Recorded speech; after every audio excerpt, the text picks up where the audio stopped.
All right, we're going to go ahead and get back on track.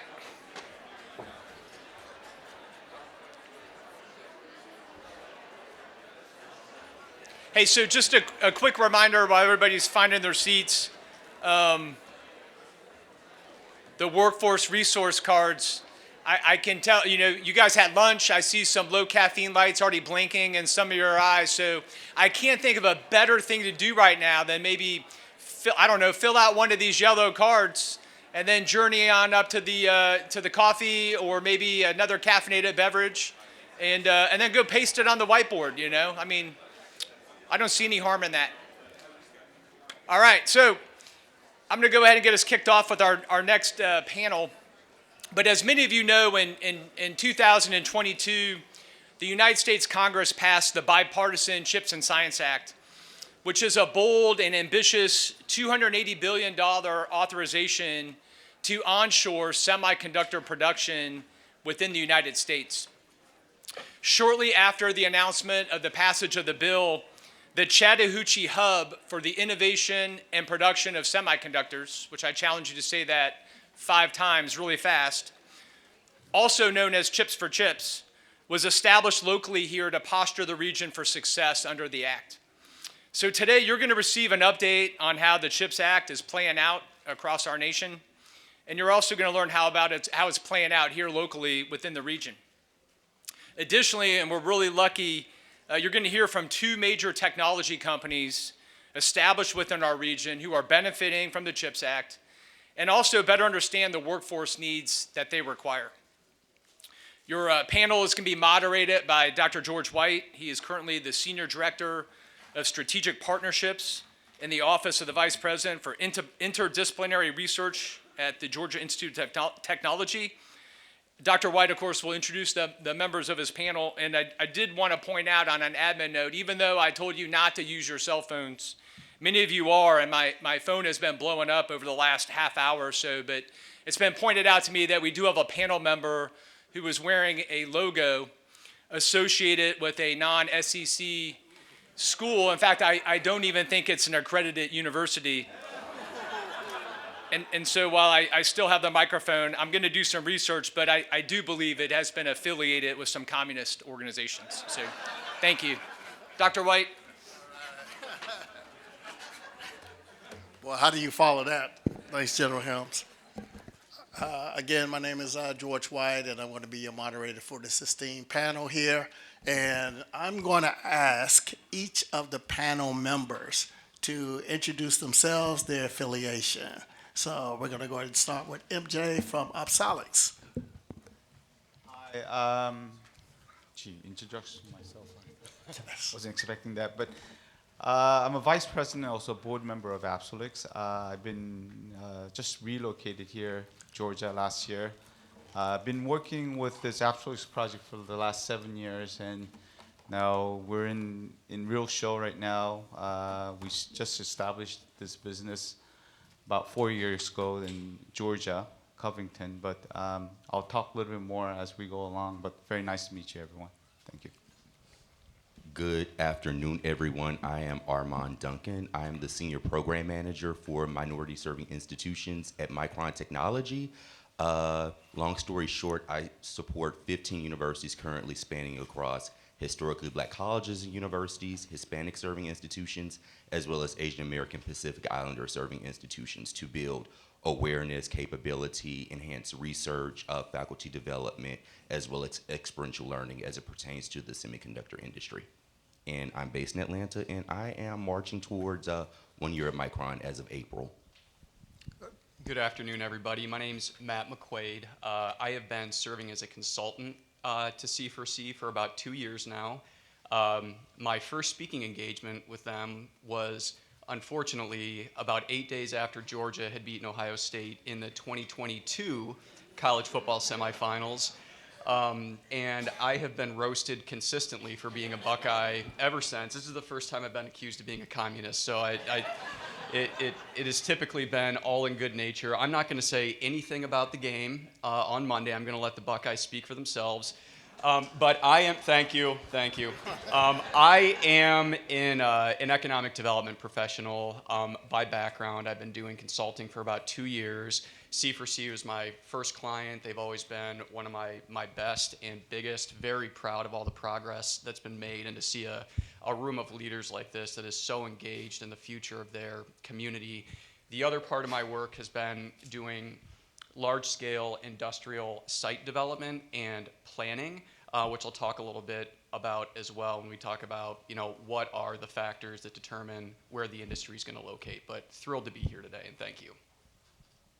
Hi, I'm Ben Moser. I'm the president and CEO of the United Way of the Chattahoochee Valley. I'm also the board chair of Chips for Chips.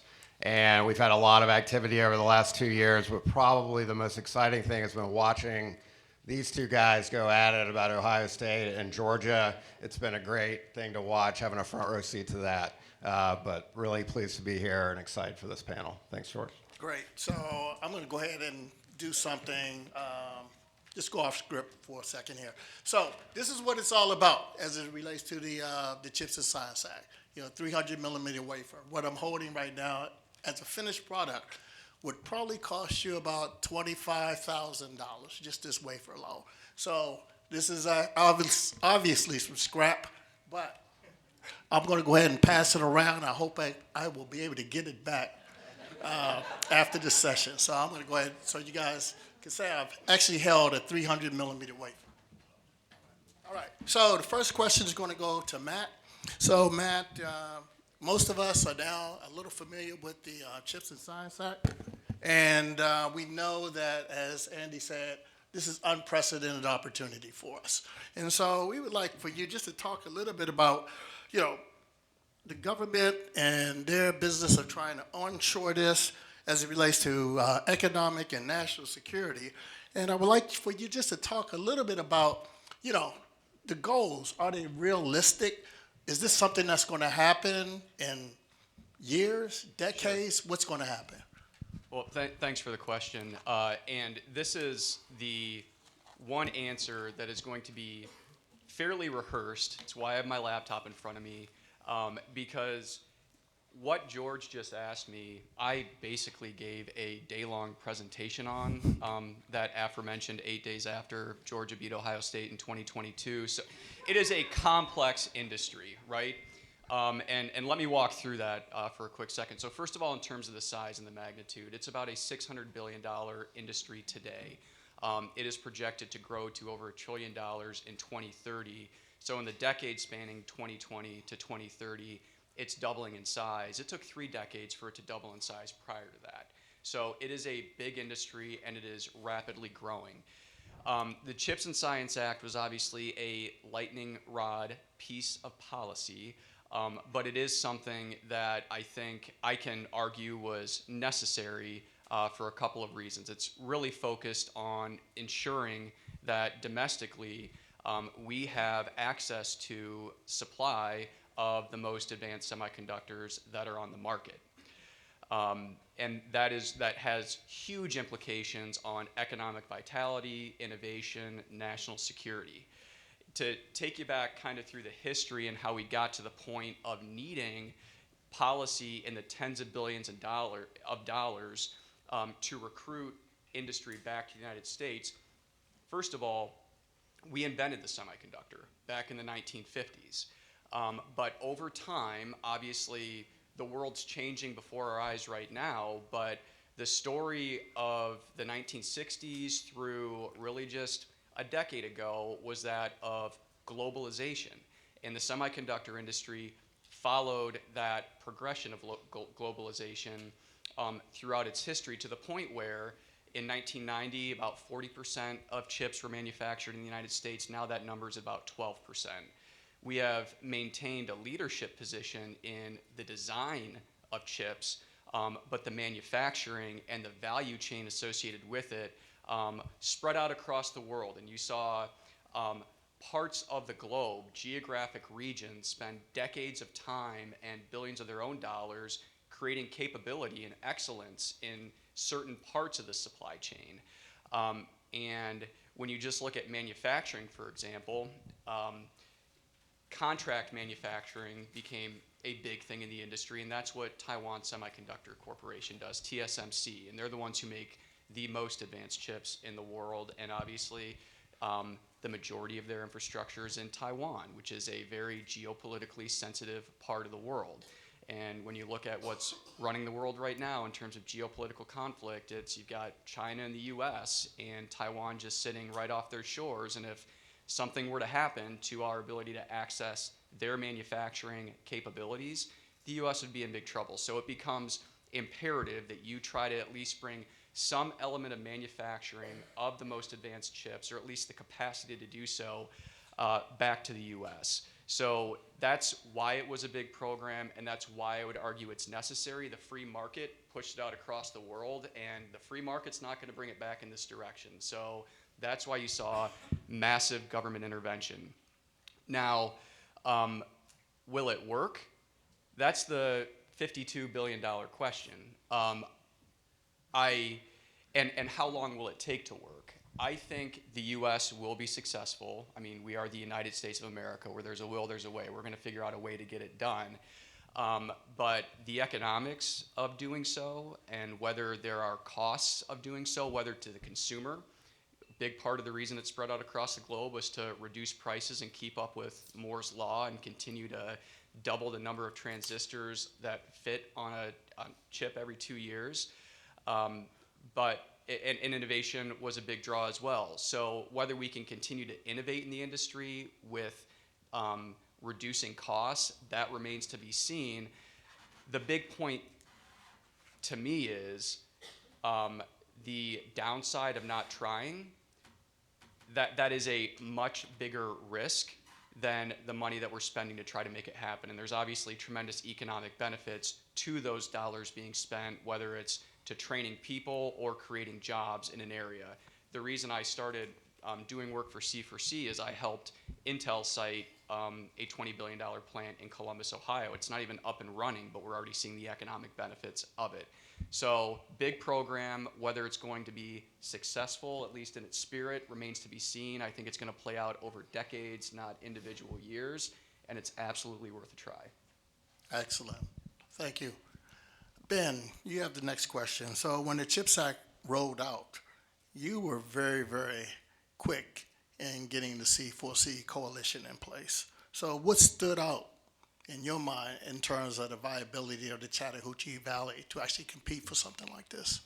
Yeah, well, I have to give a little bit of background. I had gotten myself into a little bit of a situation when I said yes 6 months earlier to reducing our poverty rate here by 50% in the Chattahoochee Valley without having any idea how I was going to do that and United Way was going to do that.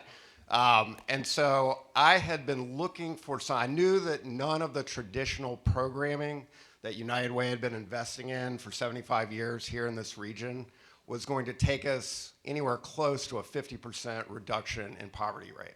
So I started doing a lot of research about reduction of poverty, programs across the world that had been successful in reducing poverty, domestic programming that had reduced poverty, and they all centered on job creation and economic development.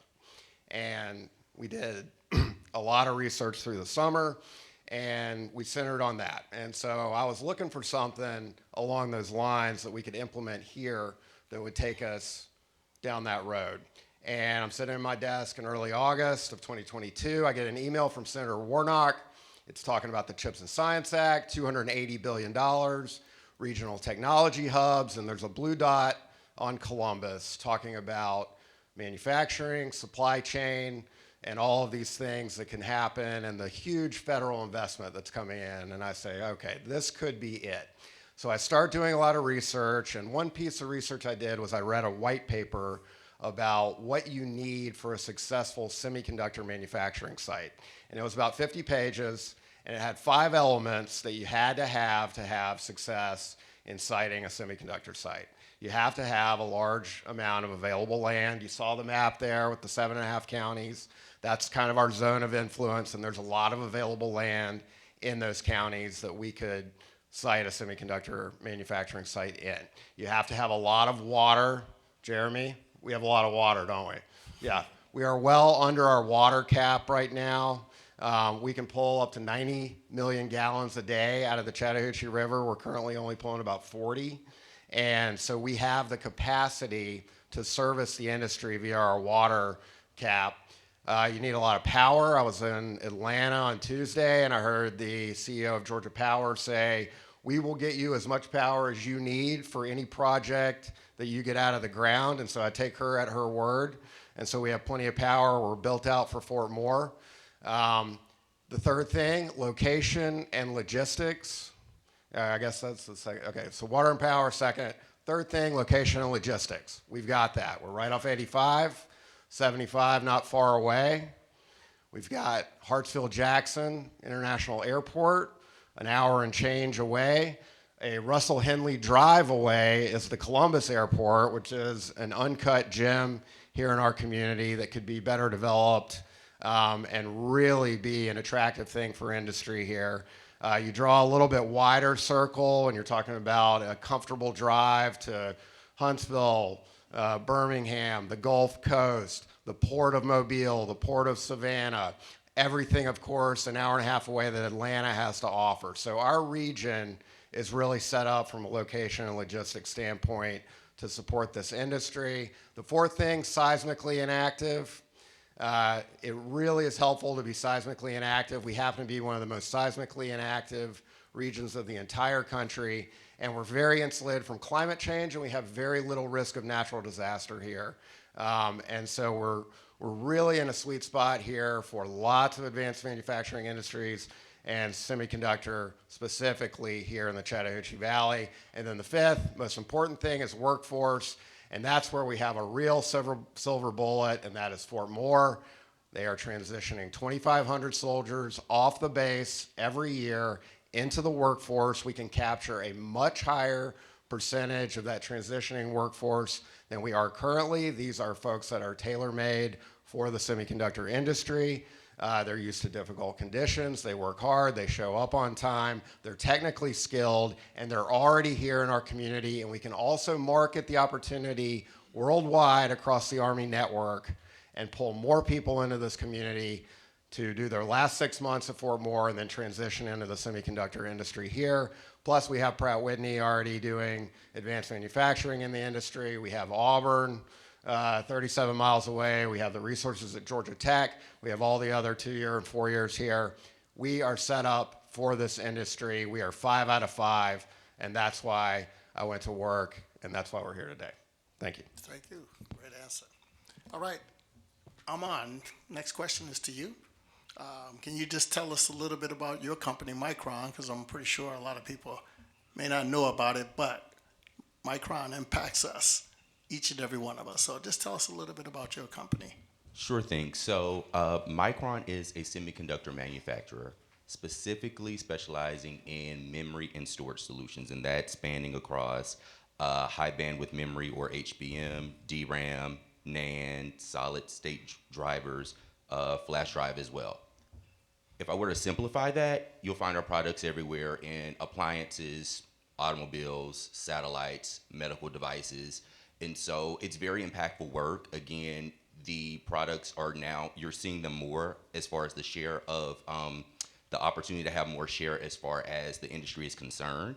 And I would say when it comes to Micron, by the numbers, we have about 50,000 team members currently dispersed worldwide, which is huge for Micron, considering Micron just made it 44 years old, so a fairly young organization, seeing lots of growth. There are 21 design center locations, and we have a presence around 18 countries. To zoom in specifically to what that means for the region, we do have growth happening within the U.S. by virtue of the CHIPS and Science Act.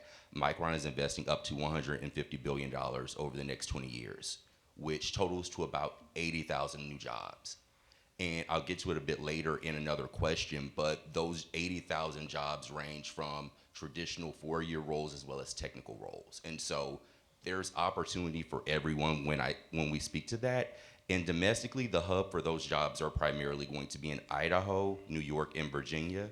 But in addition to that, we do have a site here in Atlanta. And so that's the direction that we're heading in as far as our growth. And again, just going back to the earlier comment, around 10 to 12% of the world's chips being produced in the US today, that's going to grow, and that would not be without President Biden's Chips and Science Act. So that's a bit about Micron. Hoping to share a bit more as we delve deeper into the conversation. Great, thank you. Our next question is going to go to our other industry panelists here, MJ.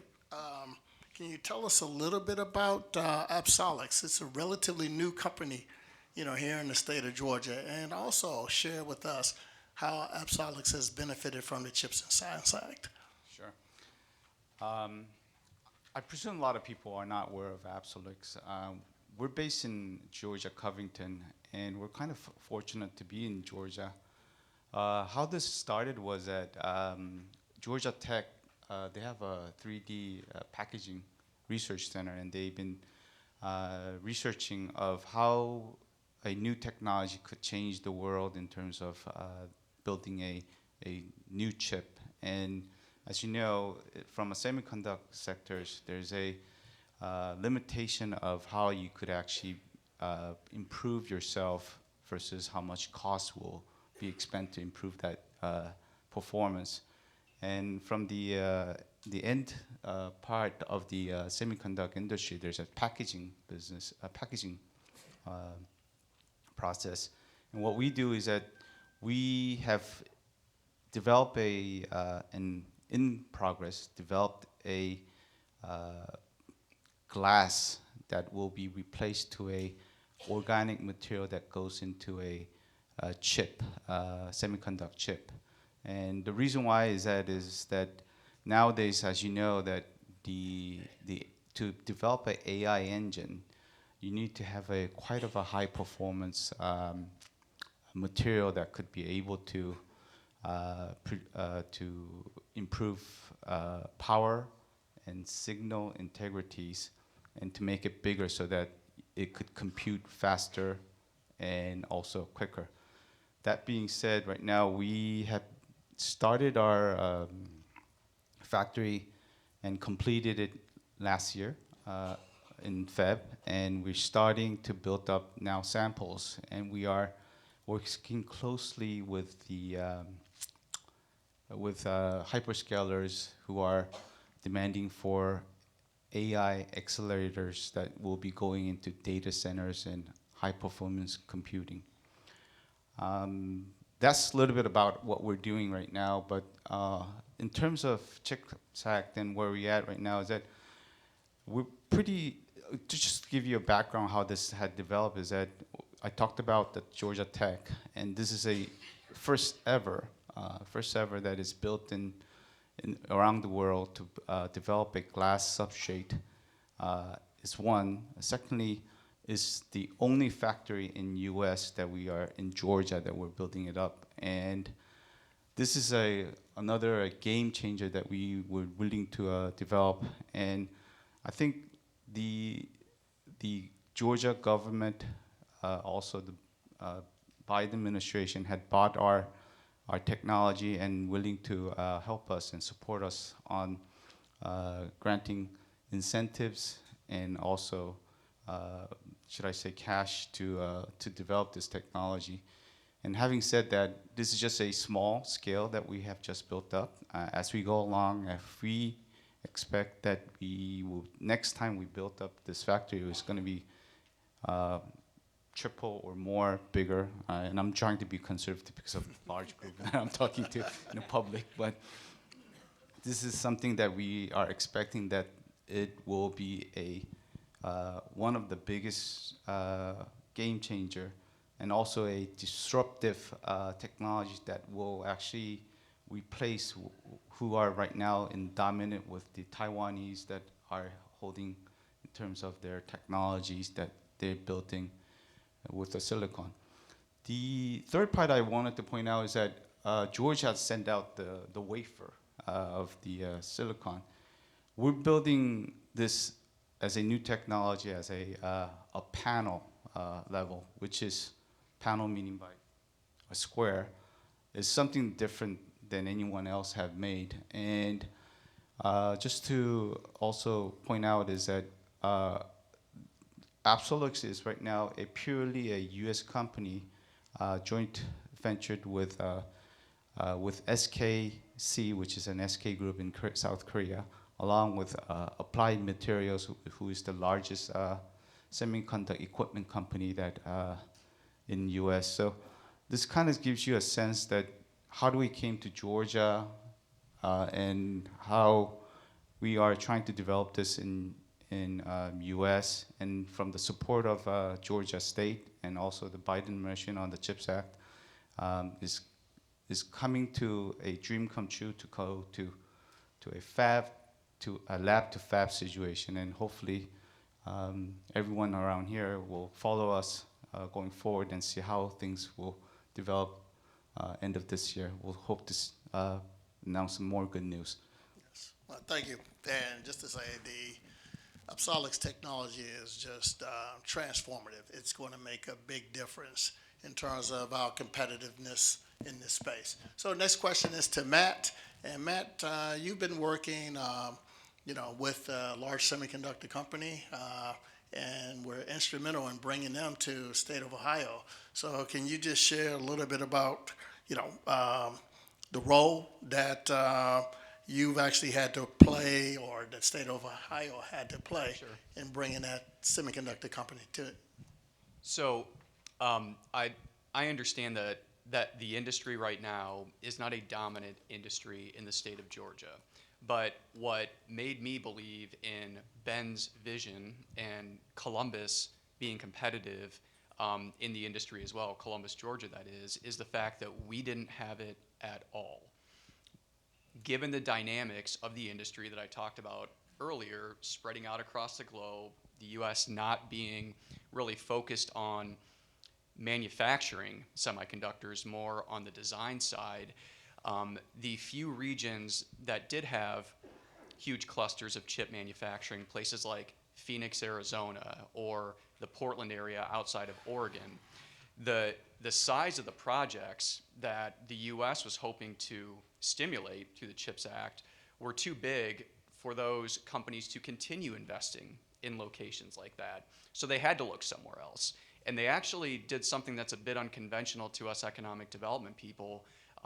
Their first criteria was really, could you handle the siting requirement? They needed 1,000 acres, 300 megawatts of power, 20 million gallons of water per day. And this is all just for their initial phase. And those are sites that are not common. And this was also happening at a time where you would appreciate this in Georgia. The battery industry was expanding significantly, also looking for large sites with large infrastructures. And you had data centers doing the same thing. So you had companies like Samsung, Micron, Intel, TSMC trying to find a place to squeeze in their investment, essentially. So it started with the site. Workforce, if the site was 1A, workforce was 1B. And I also want to use this as an opportunity to address the last question from the previous session. It was kind of the chicken and the egg. Are you doing workforce development first or economic development first? And it's almost always both. But I think the quickest way to sort of get to the economic promised land is having good jobs available in your community that people would be willing to move here for. So I actually think that is the path. And to do that, you have to look at things like, do we have the real estate to support growth? And we didn't, but we were luckily able to create some on the fly that worked. And we also on workforce had to look regional. We didn't have the industry in Columbus, Ohio, but we had this institution. We have a large public university network in the state of Ohio, similar to the university system of Georgia. But what really put it across the edge was access to the other Big Ten research universities, but the community college system in the state of Ohio, because it's all about engineers and engineering technicians. And the way we were able to land the plane on our workforce story was committing that all of them would work together on creating the programming necessary to support degrees out of the community college level that had clear pathways down through the K through 12 system and up through the 4-year plus system, but also adult education as well, because it really is an all hands on deck kind of situation, because we're trying to create an environment for something that we had spent years letting go elsewhere. So workforce was huge. And to hammer home the point about how essential the CHIPS Act was, it wasn't even enough. Every state that was a finalist for these big projects that landed in New York, Ohio, Texas, they had to create their own state level version of that program. But let me tell you something. We did all the economic impact modeling that we could have exhaustively to make sure that this wasn't going to end up being a story where we were for decades paying for something that we weren't getting a return on investment for. Once Intel opens its doors, within 5 years, more likely to be 3, the state of Ohio and the community is going to be in the black on the project, and it's going to be printing money henceforth. To take it one step further, it is the most critical technology on the planet right now. And this morning, Columbus, Ohio announced a 4,000 job project for a company called Anduril that makes unmanned aerial vehicles. Huge federal government support, venture capital support as well. They're in Columbus because of the technical expertise that's been built because Intel is there. Great. Thank you. All right, next question is going to go to MJ. And again, can you just cite a couple of the factors that led to Opsonics coming to Georgia? Because Opsonics could have went anywhere in the state. They so chose to do so. And then talk a little bit about, what sort of a workforce are you looking for at Opsonics? I did briefly mention how we came here, so I won't overlap. But originally, we already had a factory in Georgia, Covington, a film factory in Covington and built the factory in late 90s. So we had presence here, and along with that, Georgia Tech, who has been very supportive of our technology and is working together. Along with that, Georgia State being very supportive of us to build a new factory here was one big factor that we must point out.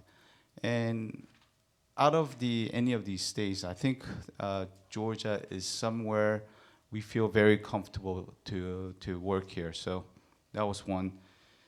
In terms of employees workforce that we need, is that we kind of reckon that given that Georgia didn't had a semiconductor manufacturing before, we understand that we are quite shortage of engineers and including technicians. And we reckon also that when you build a factory, there's also an ecosystem along with the suppliers that needs to be coming within the machineries providers, the materials providers, even also the environment specialists and so on. So the parts that we kind of are looking right now is that technicians and operators who are experienced, or should I say, see more major employees are specialized in electronics, also maintenance operations for the machineries that we need to run. And lastly, I would say the environment also, because I think Matt had mentioned about, Ben has mentioned about water. The semiconductor business use a lot of water, so when you use water, obviously there's going to be wastewater. So environment is a very important, chemicals are very important. So these kind of fields are somewhere we will be asking for more demands of workforce needs to be here as we grow the business, as we get bigger, and if we look for another factory. And I think this is something that why CHIPS program had reckoned that how we could actually create more jobs with building a factory and needing workforce. So I think that I answered all the questions, yes, right? You did. Thank Thank you very much. That was very good. Aman, similar question to you, but also, can you give us some insight in terms of the type of coursework that you would recommend for the high school students, with these high school teachers here that can be leveraged, that would make them attractive to a company like Micron? Sure. And I'm going to zoom out a little bit if possible. So I would say when it comes to preparing students well before they reach applying for roles, I think that first of all, encouraging that creativity, getting them immersed in activities that allow them to kind of build that muscle is key and critical. We offer several programs that emphasize hands-on STEM activities, mentorship from STEM professionals, real-world problem-solving projects, as well as community impact opportunities that apply concepts to like real-world problems. And the good news is that those projects exist across various locations. As far as our corporate headquarters in Boise, on over to Georgia Tech, Norfolk State, and universities all up and down the Eastern Seaboard, as well as direct partnerships with school districts, because we recognize that as the industry is growing, it is not enough to go on to campuses and to recruit and do info sessions and things of that nature, but recognizing that there's a need and an obligation to invest in the workforce, and knowing that we have to give that exposure as early as possible. And so fortunately, we do offer programs such as that, and the 3 signature programs are Chip Camp, Girls Going Tech, and Careers in the High Tech World, which span across middle school and high school, and they have a special lens, I'd say, for diversity, especially with the girls in STEM. And so highlighting that. As far as thinking a layer beyond that, we do have an engineering guide that I just kind of want to plug that you can Google. And it's something that I reference to candidates all the time. And it doesn't go to a high school level, but it certainly breaks down list of roles that are available, and it breaks down coursework, majors, certifications, and things of that nature that really makes it very practical and palatable in terms of what do I need to do to be prepared. And so that guide goes to the extent of information technology, for example, as a broad job category, job titles, degrees needed, and then majors that align, such as computer engineering, electrical engineering, computer science. And then it drills down to the extent of highlighting C++, SAP, Perl, Java, SQL, and just really practically breaks down the educational needs that will make a difference for students, and really paints a clear picture every step of the way in terms of how can we equip students for opportunities if they're interested in this industry. And in addition to that, I'd also like to plug the Micron Educator Hub. You can Google it. It is content that is readily available. We unveiled it in September of last year, where we hosted 65 of our partnering institutions, and we got real insight from them alongside the SEMI Foundation to have industry insight panels and conversation. And unveiling that hub is a free resource that consists of PowerPoints, quizzes, and all kinds of material that can be implemented into your coursework. It's regularly updated. It has the terms and agreements as far as the use of the content. And again, we're putting out there industry relevant content to be utilized by educators at all levels to, again, ensure that we're doing our part to prepare alongside providing grants and research and experiential learning, really trying to cover all of the bases of bringing awareness of Micron, but the industry as a whole to all. Great. So I'm going to change up a little bit. I'm going to go to you, Ben. I want to ask you to talk a little bit about what does C4C actually what have they accomplished, since the 2022? And this is the opportunity just to talk to all the programs that you've been involved with, and just please share with us. Yeah, sure. Well, we've accomplished quite a lot. We have raised close to $5 million from private and public sources. We have won the phase 1 of the Recompete pilot program. General Helms led the team that wrote that grant application. United Way did a tremendous amount of work on that, brought together community partners from nonprofits, school system, government, and came together, put together an amazing application for this program. We asked for $50 million in phase 2. We were awarded $500,000 in phase 1, one of 22 winners of that phase 1 grant. We made it then to the competition where we could ask for up to $50 million. And we did ask for that $50 million. We were not one of the 6 communities selected in the first round of the finals for the recompete phase 2. But we found out at the same time we were disappointed that we were not selected for that big award, that they are rolling the 16 remaining finalists into the finals for the next time they make these awards. And so we are monitoring the budget that is going to be put forth this year. We're hopeful that recompete is going to be funded at a reasonable level. We may make some tweaks based on the feedback that we got to our application, get a little more targeted with some things. But that was one of the major things that we have accomplished. The building of the coalition is an enormous accomplishment. We have brought together over 200 individuals from across our community, representing over 60 institutions, organizations across the Chattahoochee Valley, with this purpose of trying to attract the semiconductor industry and more broadly advanced manufacturing. And you heard why we would want to do that. We want to create good, high-paying jobs in this area so that we can reduce our poverty rate, grow the area, grow the economy of the Chattahoochee Valley, kind of reverse the brain drain that we have seen over the last 20, 30 years. We have not brought a big new industry into this area in a long time. Pratt Whitney came in here from outside the area in the mid-'80s. We have had a lot of success with homegrown industry here. TSYS, I think, is the biggest startup in the history of Georgia. So we've had a lot of really strong history of entrepreneurship, of homegrown business here, Aflac, of course, and Synovus. But we haven't brought any industry, big industry, in here since the mid-'80s. So that's something that we really need to focus on, and we think that this is the platform to do it with. And this is a manufacturing town. The roots of this region are in manufacturing. The workforce aligns with manufacturing. We have all the educational resources. That's been another big accomplishment of the effort, is the alignment of all the educational institutions. Columbus Tech, Columbus State, Troy University, all the engineering schools with Auburn and Georgia Tech.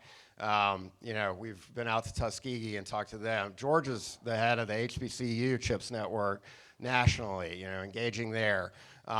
Just really having a lot of conversations, bringing people together and thinking about what could be possible in this region if we all work together, have big, bold goals, and do something that's good for national security and economic security, which is something that we have done here in this community for 100 years. We've been the home to Fort Benning, now Fort Moore, for over 100 years. And so we have contributed to the national and economic security of the United States for over 100 years.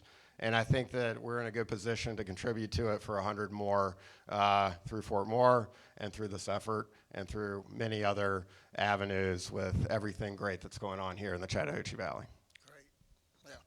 And then, Matt, I'm going to give you, this is probably maybe the last question. I want to take some questions from the audience, right? So being in Ohio with the $20 billion fab that's being established by Intel, so how do you see the workforce, development programs, taking shape there? And Sure. Is there something that, we can learn, from you guys when, executing something like that? So federal, state, and private money has been flowing into workforce development since Intel announced that they were locating in Ohio in early 2022. That being said, I don't know how much you follow the industry or even the stock market, but things have not gone well for Intel since then.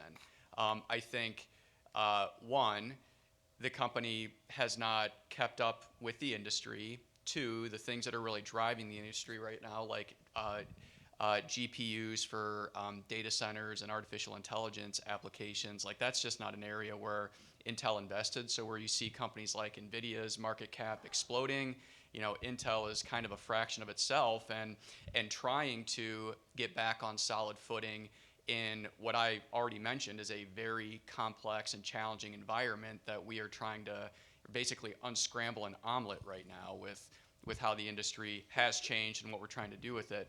But where I was going with all that is, Intel was supposed to open in Ohio this year. The fabs were supposed to be built. They were supposed to be commissioning them and getting ready for commercial operations. Now the earliest that's going to happen is 2028. But that money that has flown through into and through the workforce development ecosystem has already made an impact because they are training and creating high value potential employees at other industry. I mean, they're not exclusive to the semiconductor industry. Who doesn't need engineers and engineering technicians? So that's why Columbus was able to pull in the Anduril company that I mentioned this morning that announced today. That's why the biopharmaceutical industry now is exploding there, because that's also an industry that operates in a clean room environment. So even though, fingers crossed, Intel will be okay, and they've already invested 10 of the $20 billion in that site, who knows what the future holds, but the money that's gone into workforce development, we're already seeing a big return on investment there. I just want to expound on one thing you just said. It's not just the semiconductor company itself, it's the ecosystem that it brings with it. And so Apsolics will have those same sort of challenges and opportunities. So as they build their factory, it's really the suppliers and the needs that they're going to have in terms of being able to supply into that semiconductor entity.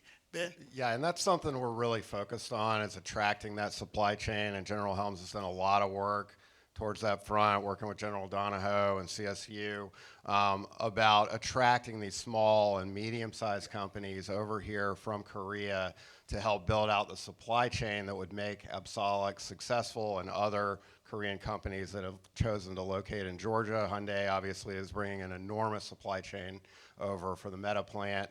And so we see Columbus and the area as a great landing spot for some of those small and medium-sized companies. And we can provide the services to those companies because we have a large Korean population here in Muskogee County. We're actually the largest Korean population outside of Metro Atlanta for any county in the state of Georgia. And so accounting services, legal services, relocation services, all of the things that you would want, we can put together, develop that package, and become a very attractive place to do business for supply chain as well as large manufacturing for Korean companies. Great. So we're going to open it up for questions. If there anyone that has a question, please raise your hand. I'm pretty sure there's some questions that are out there. Yes, we have a question up front. Do I have a mic? Sir, right behind you. Right behind you.